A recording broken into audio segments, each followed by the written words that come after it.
সবচেয়ে কঠিন সমীকরণ বাংলাদেশের। অস্ট্রেলিয়ার বিপক্ষে আফগানিস্তানের ঐতিহাসিক জয়ে দারুণ জমে উঠেছে সুপার 8-এর গ্রুপ 1 থেকে টি-20 বিশ্বকাপের সেমিফাইনালে ওঠার লড়াই। 4 দলের সামনেই যেমন সেমির দুয়ার খোলা, তেমনি 4 দলেরই হয়েছে বাদ পড়ার শঙ্কা।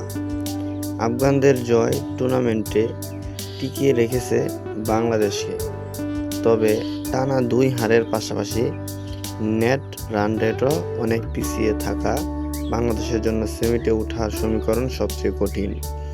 সম্ভাবনায় এগিয়ে গ্রুপে অন্য 3 দল। প্রথম 2 ম্যাচে জেতার পাশাপাশি রান রেটও সমৃদ্ধ হওয়া সেমিতে কার্যত এক পা দিয়ে রেখেছে ভারত। একটি করে জয় ও হারে অস্ট্রেলিয়া ও আফগানিস্তানের পয়েন্ট সমান 2 করে।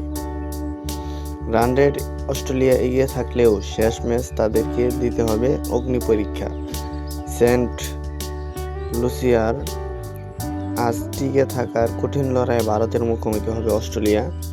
আগামীকাল সকালে সেন্ট ভিনসেন্ট সুপার 8-এর শেষ ম্যাচ লড়বে বাংলাদেশ ও আফগানিস্তান।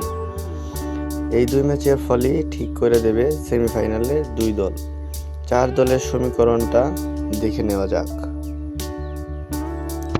যদি অস্ট্রেলিয়া ও আফগানিস্তান জেতে, সেক্ষেত্রে 3 দলের পয়েন্ট হবে সমান 4। অস্ট্রেলিয়া যদি ভারতের বিপক্ষে 1 রানে জেতে, তাহলে নেট রান রেট তাদের পেছনে ফেলে সেমিফাইনালে উঠতে বাংলাদেশের বিপক্ষে 36 রানে জিততে হবে আফগানিস্তানকে। আর ভারতের বিপক্ষে রান তাড়ায় অস্ট্রেলিয়া যদি শেষ বলে জেতে, তাহলে বাংলাদেশের বিপক্ষে আনুমানিক 160 রানের লক্ষ্যে 15 ওভার 4 বলে জিততে হবে আফগানদের।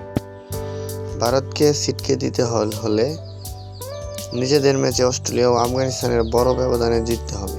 ভারতের বিপক্ষে 41 রানে জিতলে রান রেট তাদের টপকে যেতে পারে অস্ট্রেলিয়ার। তখন ভারতকে বিদায় করে সেমিতে উঠতে বাংলাদেশের বিপক্ষে অন্তত 83 রানে জিততে হবে আফগানিস্তানকে।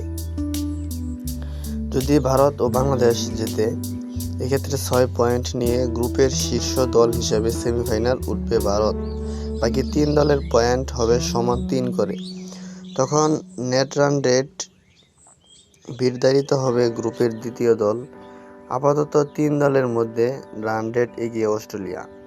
আফগানিস্তান যদি বাংলাদেশের কাছে 1 রানে হারে, তাহলে রান রেট আফগানদের চেয়ে পিছিয়ে পড়তে হবে অস্ট্রেলিয়াকে, হারতে হবে 31 রানে। অন্যদিকে আফগানিস্তানের চেয়ে রান রেট এগিয়ে যেতে বাংলাদেশকে জিততে হবে 31 রানে।